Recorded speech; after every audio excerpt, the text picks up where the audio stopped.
the public service and gender, yet the party ODM has sworn that they will stop her from being cleared. Do they have the capacity to stop Aisha Juma from being cleared as a cabinet nominee?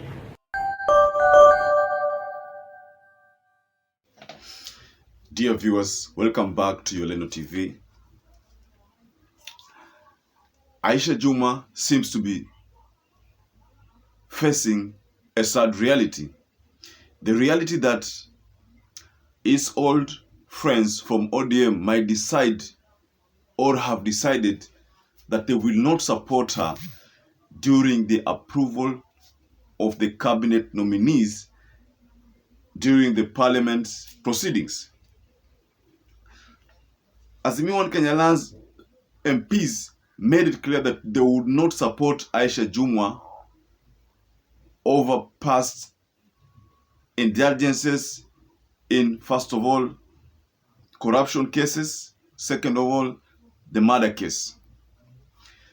So it seems that Aisha Juma is so concerned because if you saw what DANSTAN Omari said, that is the lawyer that is representing Aisha Juma, then it is true that this threat is beginning to affect Aisha Juma. And I said in my previous analysis about chapter 6, talking about leadership and integrity, it is evident that because of those past experiences or past indulgences, then Aisha Juma is a very, very worried person going forward, that numbers might not be in favor of her. I don't know about the Kenya Kwanza Alliance, whether there are members in that fraternity who are against Aisha Juma. And should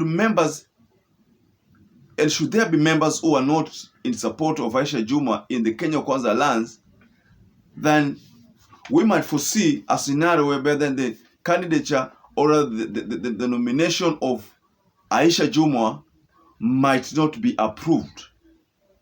But that is just my opinion, ladies and gentlemen.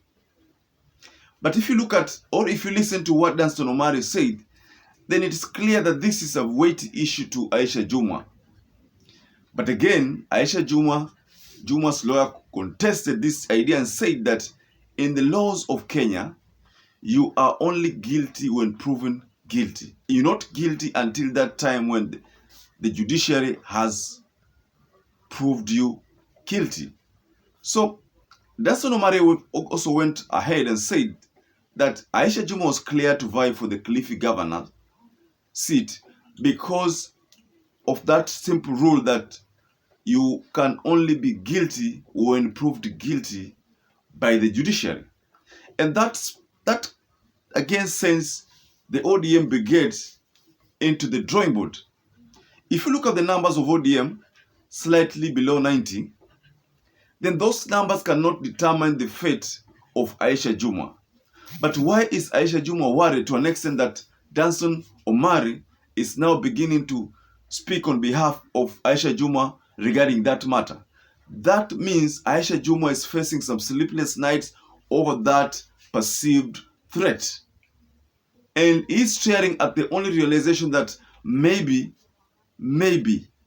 I might not become the cabinet secretary for that public service if the threats from the Azimio Kenya Alliance is true. Remember, Kalonzo Musyoka, during his previous press briefing, mentioned some people who the umbrella should not support. But the problem is here.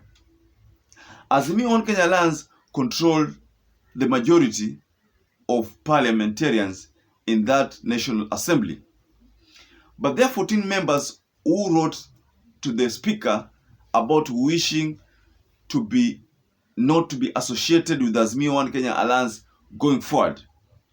Those 14 people, if added to the 150-something members of the Kenya Kwanza, then you realize, of the Kenya Kwanza, then you realize that the Kenya Kwanza has the numbers, has the majority. Now, should the whole thing be subjected to a voting process, then I think Aisha Juma will succeed. But should the 14 members say that, no, we still have something that we can hold against you, Aisha Juma, then Aisha Juma's nomination might not succeed on the approval stage. So why is Aisha Juma worried if Kenya Kwanza Alliance has the numbers? Why is she worried? Why is DANSTAN Omari going to an extent of even citing, words like, this is a fight to the gender, the women gender? He is trying to reframe this case as to being, as to having been seen as, Azimio Kenya Alliance fighting the gender. No, Azimio Kenya Alliance didn't say they are fighting the gender of the female gender, but they are fighting the person, the personality of that person. So, ladies and gentlemen, do you think Azimio Kenya Alliance will succeed in their quest to shoot down that nomination of Aisha Juma, owing to the fact that there are those the corruption allegations, the fact that there are those the murder charges leveled against Aisha Juma? Of course, DANSTAN Omari said that Uhuru Muigai Kenyatta was not convicted, but was accused of the post-election violence cases, but still vied for the presidency, because in Kenya you are guilty only when proved guilty. He even cited William Samoei Ruto to having been accused of several murder charges, but he was allowed to vie for the presidency because you are accused, you are guilty only when proven guilty. This is the position of the law. One, this country, everybody is presumed to be innocent until proved guilty. Aisha Juma has not been convicted of any matter in this country. Two, who has the constitutional mandate to declare somebody guilty? It is only the judiciary. The DCI, the DPP, the EACC do not have any constitutional mandate. They investigate, they charge, they become witnesses in court. And therefore, Kenyans gave the judiciary that mandate. The mandate that we have seen today, where the judiciary has sentenced Waluke. It is not the DPP, neither is it the DCI, nor is it the EACC to deal with the questions of Aisha Juma. Has this been a precedent? Yes. Retired President Uhuru Kenyatta was allowed to contest, yet he had a criminal matter in the ICC. The current president, Dr. William Ruto, was allowed to contest in 2013, yet they were facing criminal charges of genocide, mass killings. Third, are there governors who have been allowed to contest? All the governors, including the governor of Nairobi, Governor Sakaja, was allowed to contest, and everybody has been allowed to contest. Was Juma cleared to contest for the governorship of Kilifi? Yes. The questions of her academic certificates were dealt with. She was validly nominated by UDA to contest the seat of the governorship. Another issue that is coming up all over is that this is a war against a woman.